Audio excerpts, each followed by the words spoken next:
Today is a special kind of day, and our sanctuary, is filled with new friends. I wonder, looking around, what do you see?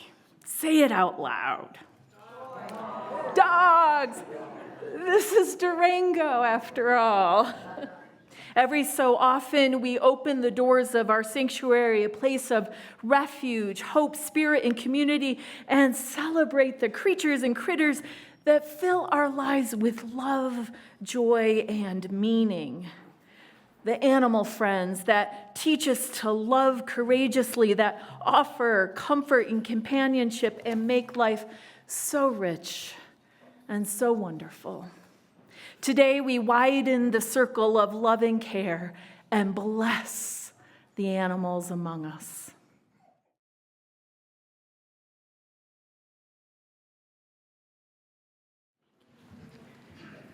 The blessing of the animal service is a service that lives deep in my heart, in my soul, in memories that stretch back into the earliest years of my life, when I was just a small kiddo, full of energy and curiosity.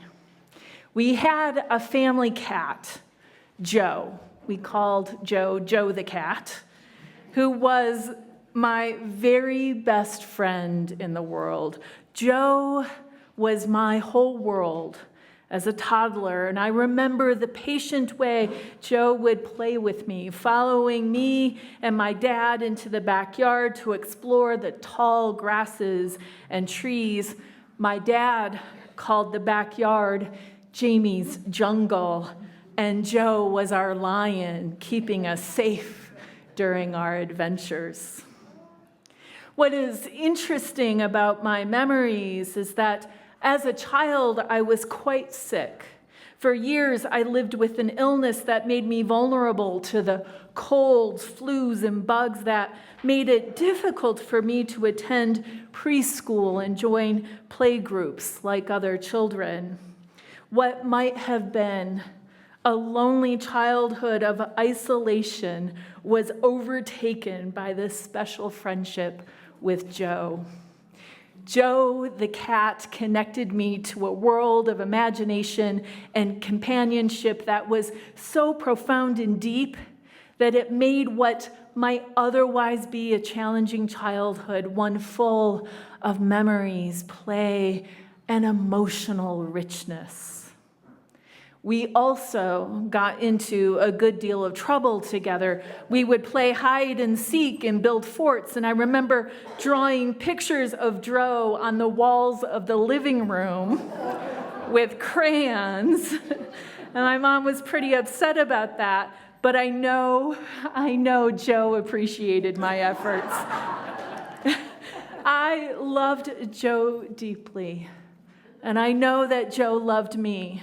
Fortunately, I got better, and at age 5, I was ready for kindergarten.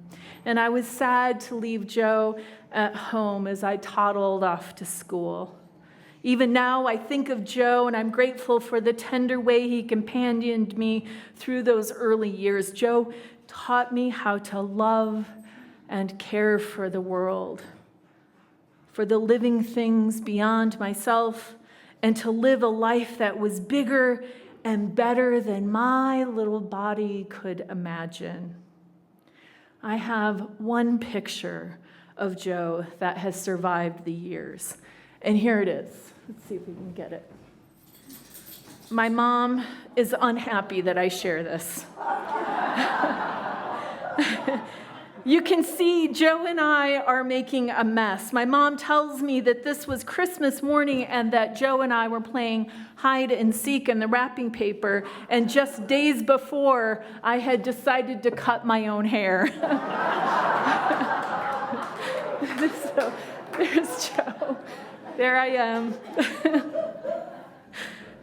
My story is not unusual. Over the years, I have heard hundreds of stories about the pets and animals that have changed people's lives, offering love and friendship during heartbreak, helping to heal a hurting heart, showing up joyfully with those butt wiggles and doggo smiles to greet us at the door, opening hearts to delight when the world feels scary or when we feel happy and full of contentment.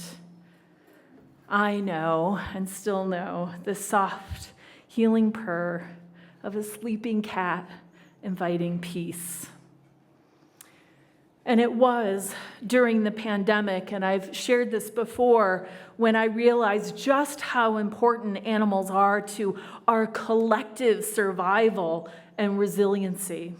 During my hospital chaplaincy at the height of the pandemic, when we had been on lockdown for nearly a year, one of the floors of the hospital, the COVID unit, created a billboard with pictures of everyone's pet. The headline of that billboard was "Thank you." Pictures of cats, dogs, horses, guinea pigs, hamsters, lizard, chicken, spider, fish, so many kinds of animals, all heroes of a difficult time in our world. That's right. Talking with the medical teams, I learned how important each pet was, how they offered unconditional love, understanding, comfort, hope, and joy, and clarity about living in the present moment in the presence of great suffering. To share our lives with the critters of the world is to become better humans, to celebrate our connection and interdependence with the web of life, expanding our notion of community. And it helps us make friends with our own critter qualities. After all, we are all sharing this majestic earth home.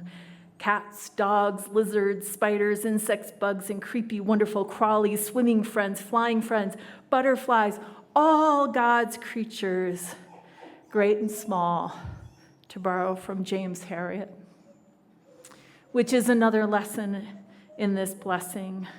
The invitation to remember that each and every critter matters to the whole of who we are, each special way of being, each unique body, every marvelous and majestic difference is essential to the whole.